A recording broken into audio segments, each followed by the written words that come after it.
वाईआर exam study. आज है 22 फरवरी और इससे जुड़े जितने इम्पोर्टेंट करंट क्वेश्चन बन सकते हैं हम इस वीडियो में डिस्कस करेंगे। वीडियो की जो पीडीएफ होगी वो हमारे टेलीग्राम चैनल मिल जाएगा, जिसका लिंक वीडियो के डिस्क्रिप्शन बॉक्स में दिया गया है। और बता दें, इस वीडियो के अंत में एक क्वेश्चन दिया जाता है क्वेश्चन और उससे जुड़े जितने फैक्ट हैं आपको लिखने चाहिए। तो चलिए शुरू करते हैं। देखते हैं पहले कल के प्रश्न का उत्तर।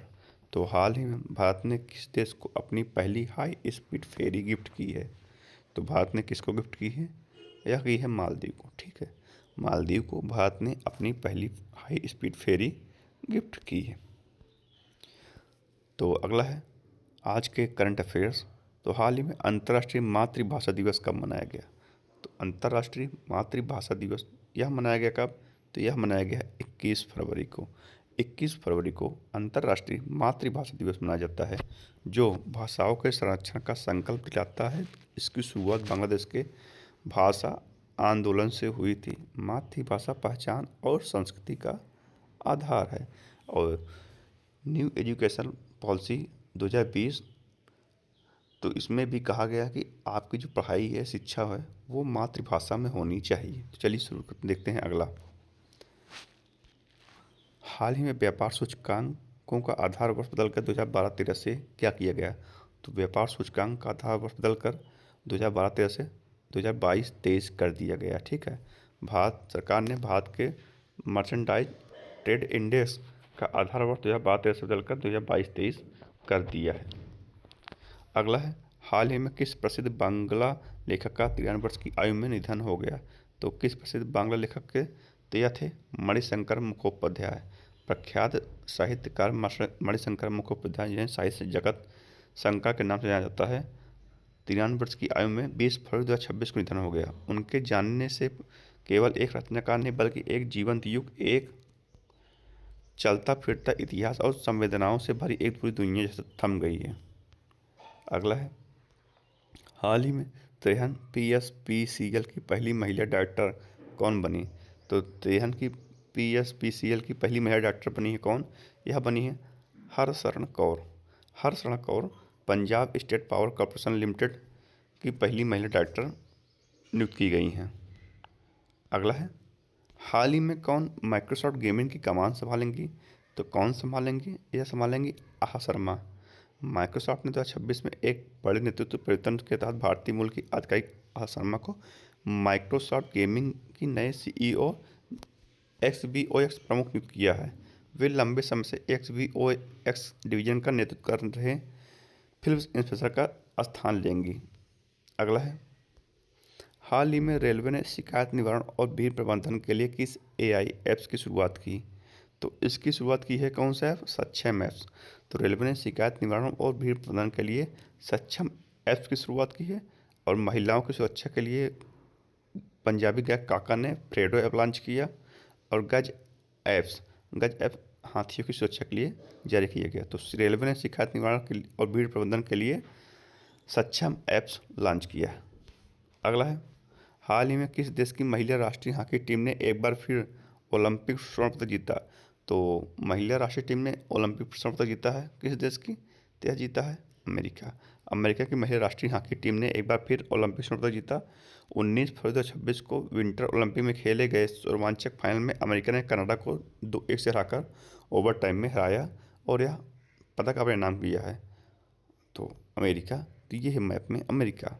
अमेरिका की जो है भाषा है अंग्रेजी और यह मनाया जाता है कब? 23 अप्रैल को। और नियाग्रा वाटरफॉल्स जो सबसे प्रसिद्ध है वो अमेरिका और कनाडा की सीमा पर स्थित है। उत्तरी अमेरिका के महाद्वीप की सबसे ऊंची चोटी माउंट डेनली, जिसे माउंट मैकिनली के नाम से जाना जाता था, सबसे ऊंची चोटी है। अमेरिका के 50वें नंबर के उपराष्ट्रपति कौन है? JD Vance. और 47वें नंबर के राष्ट्रपति कौन है? Donald Trump. अगला है हाल ही में किसने कसौली सेंटर में स्वदेशी TD वैक्सीन लॉन्च की? तो किसने लॉन्च की है? यह कि JP नड्डा ने। केंद्रीय स्वास्थ्य मंत्री जगत प्रसाद नड्डा ने हिमाचल प्रदेश के सेंटर रिसर्च इंस्टीट्यूट में देश में बनी टेटनस और एडल्ट डिथीरिया वैक्सीन लॉन्च की है। टीडी वैक्सीन टेटनस और डिप्थीरिया दोनों से सुरक्षा प्रदान करती है। इससे सभी आयु वर्गों विशेषकर गर्भवती महिलाओं के लिए प्रतिरक्षा कवरेज और अधिक सुदृढ़ होता है। अगला है, हाल ही में 3 दिवसीय राजकीय इटखोरी महोत्सव किस राज्य में आयोजित किया गया? तो 3 दिवसीय इटखोरी महोत्सव यह मनाया गया कहाँ? यह मनाया गया झारखंड में। अब झारखंड, तो ये है मैप में झारखंड। झारखंड कैपिटल क्या है? रांची। मुख्यमंत्री क्या है? हेमंत सोरेन। गवर्नर कौन है? संतोष गंगवार। कौन है? संतोष गंगवार वहाँ के गवर्नर है। तो माओवादियों के विरुद्ध ऑपरेशन मेगाबुर झारखंड में किया गया। झारखंड में 25 साल बाद पेशा एक्ट लागू किया गया। झारखंड ने अपना पहला सैयद मुश्ताक अली ट्रॉफी खिताब जीता। भारत सरकार ने झारखंड में स्थित गोड्डा थर्मल प्लांट को राष्ट्रीय बिजली ग्रिड से जोड़ने की मंजूरी दी है। 15वीं हॉकी इंडिया जूनियर महिला राष्ट्रीय चैंपियनशिप 2025 का खिताब झारखंड ने जीता। भारत की पहली खनन पर्यटन परियोजना झारखंड में शुरू होगी। हॉकी झारखंड ने लगातार 5वीं बार सब जूनियर महिला खिताब जीता है। अगला है, हाल ही में कौन सा राज्य नक्सल मुक्त घोषित हुआ? तो कौन सा हुआ? यह हुआ बिहार। बिहार को नक्सली गतिविधियों से मुक्त घोषित कर दिया गया है। मुंगेर में अंतिम सशस्त्र माओवादी सुरेश कोड़ा को आत्मसमर्पण के बाद राज्य ने यह महत्वपूर्ण उपलब्धि हासिल की है। और मुंगेर रेंज के पुलिस उप निरीक्षक राकेश कुमार ने बताया कि नक्सलवाद से प्रभावित रहे 23 जिलों में से किसी में भी वर्तमान में कोई सशस्त्र नक्सल दस्ता सक्रिय नहीं है। अगला है, हाल ही में महिला क्रिकेट में सबसे ज़्यादा मैच खेलने वाली खिलाड़ी कौन बन गई हैं? तो कौन बनी है? यह बनी है भारतीय टीम कप्तान हरमनप्रीत कौर। हरमनप्रीत कौर महिला क्रिकेट में सबसे अधिक अंतर्राष्ट्रीय मैच खेलने वाली खिलाड़ी बन गई हैं। अगला है, हाल ही में आपदा APADA ने तमिलनाडु से किस देश के लिए GI टैग वाले सलेम साबूदाने की पहली खेप को हरी झंडी दिखाकर रवाना किया? तो किस देश का लिए किया है? यह किया कनाडा। कनाडा, तो ये है मैप में कनाडा। कनाडा कैपिटल क्या है? ओटावा। करेंसी है कनाडियन डॉलर। और प्राइम मिनिस्टर कौन है? मार्क कर्नी। कौन है? मार्क कर्नी प्राइम मिनिस्टर है। अगला है, हाल ही में किस IIT ने दुबई में AI इनोवेशन सेंटर लॉन्च किया? तो किसने लॉन्च किया? यह किया IIT मद्रास ने। IIT मद्रास ने दुबई में AI इनोवेशन सेंटर लॉन्च किया और इसने रिंग 1 एप्लीकेशन भी लॉन्च किया था। तो IIT गुवाहाटी ने पूर्वी हिमालय में ग्लेशियर के खतरों को ट्रैक करने की तकनीक बनाई। राष्ट्रीय स्वास्थ्य प्राधिकरण ने IIT कानपुर में स्वास्थ्य सेवा क्षेत्र के लिए फेडरेटेड इंटेलिजेंस हैकाथॉन का आयोजन किया। IIT दिल्ली में विद्युत क्षेत्र के लिए उत्कृष्टता केंद्र का उद्घाटन किया गया। कोरोमंडल के अनुसंधान केंद्र के लिए IIT मद्रास का समझौता किया गया। मेती ने IIT मद्रास में परम शक्ति सुपर कंप्यूटिंग सुविधा शुरू की।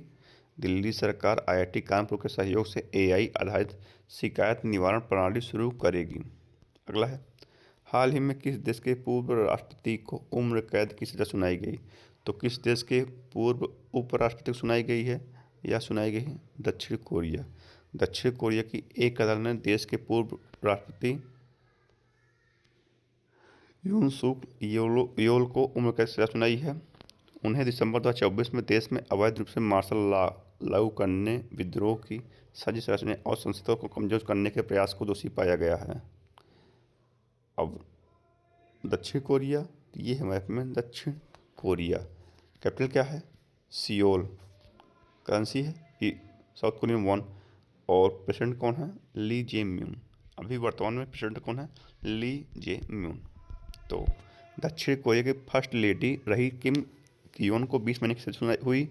दक्षिण कोरिया ने विश्व का पहला व्यापक AI कानून पारित किया। दक्षिण कोरिया अत्यंत शक्तिशाली बैलिस्टिक मिसाइल ह्यूनुम 5 को तैनात करेगा। भारत और दक्षिण कोरिया ने पहला नौसैनिक अभ्यास इन ROKN किया। गौरांगल दास को दक्षिण कोरिया में भारत का नया राजदूत नियुक्त किया गया।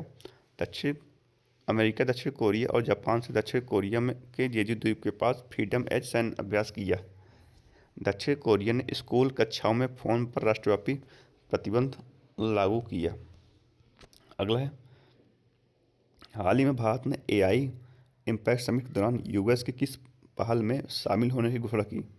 तो किस में की है? यह की है पैक्स सिलिका में। भारत राष्ट्रीय राजधानी में आयोजित ग्लोबल एआई इम्पैक्ट के दौरान पैक्स सिलिका आर्टिफिशियल इंटेलिजेंस और आपूर्ति श्रृंखला सुरक्षा पर अमेरिका के नेतृत्व वाले प्रयासों में औपचारिक रूप से शामिल होने की घोषणा की है। अगला है, हाल ही में किस देश ने भारत के साथ डिजी लॉकर पायलट प्रोजेक्ट के लिए समझौता किया? तो किस देश ने किया है? यह किया केन्या। तो केन्या ने भारत के साथ डिजी लॉकर पायलट प्रोजेक्ट के लिए समझौता किया है। केन्या, तो ये है मैप में केन्या। कैपिटल क्या है? नैरोबी। करेंसी है केन्यन शिलिंग। और प्रेसिडेंट कौन है? William Ruto. अगला है, हाल ही में किस बैंक ने वीजा के साथ एआई आधारित इंटेक भुगतान पलट शुरू की है? तो किसने शुरू किया? यह किया डीबीएस बैंक ने। साउथ ईस्ट एशिया के सबसे बड़े लेंडर डीबीएस बैंक लिमिटेड ने वीजा इंटेलिजेंट कॉमर्स के तहत एक जॉइंट पायलट के जरिए एजेंट इनिशिएटेड पेमेंट के भविष्य को आगे बढ़ाने के लिए शुरू किया है। अब ये था आज के करंट अफेयर। अब देखते हैं रिवीजन। तो रिवीजन में अरुणाचल प्रदेश में फूलों के पौधों की एक नई प्रजाति स्ट्रोबिलैंथिस को खोजा गया। भारतीय रेल ने विशाखापट्टनम रेलवे स्टेशन पर अपना पहला ह्यूमनॉइड रोबोट एएससी अर्जुन तैनात किया। डीआरडीओ ने हाइपरसोनिक ग्लाइड मिसाइल का गणतंत्र दिवस पर पहली बार प्रदर्शन किया गया। भारत ने दुबई के गल्फ फूड 2026 में पार्टनर देश के तौर पर ऐतिहासिक शुरुआत की। भारतीय सेना द्वारा जम्मू कश्मीर में ऑपरेशन त्रासी चलाया गया। एशिया का सबसे बड़ा civil aviation event Wings India 2026 Telangana राज्य में आयोजित किया गया। विश्व आर्थिक मंच ने आंध्र प्रदेश में चौथा औद्योगिक केंद्र स्थापित करने की घोषणा की है। उर्सुला वान डेर लेन और एंटोनियो कोस्टा गणतंत्र दिवस 2026 के मुख्य अतिथि रहे। भारत में दुनिया के सबसे बड़े इंटरनेशनल थिएटर फेस्टिवल का आयोजन किया जाएगा। तो ये था आज के रिवीजन। अब देखते हैं आज का प्रश्न। आज का प्रश्न है आपसे, हाल ही में भारत और किस देश ने बागवानी पर पहले संयुक्त कार्य समूह की बैठक की आयोजित की है? तो किस देश ने किया है? इसका उत्तर आपको कमेंट में देना है। तो अगर वीडियो पसंद आए तो लाइक और शेयर जरूर कीजिए दोस्तों। धन्यवाद।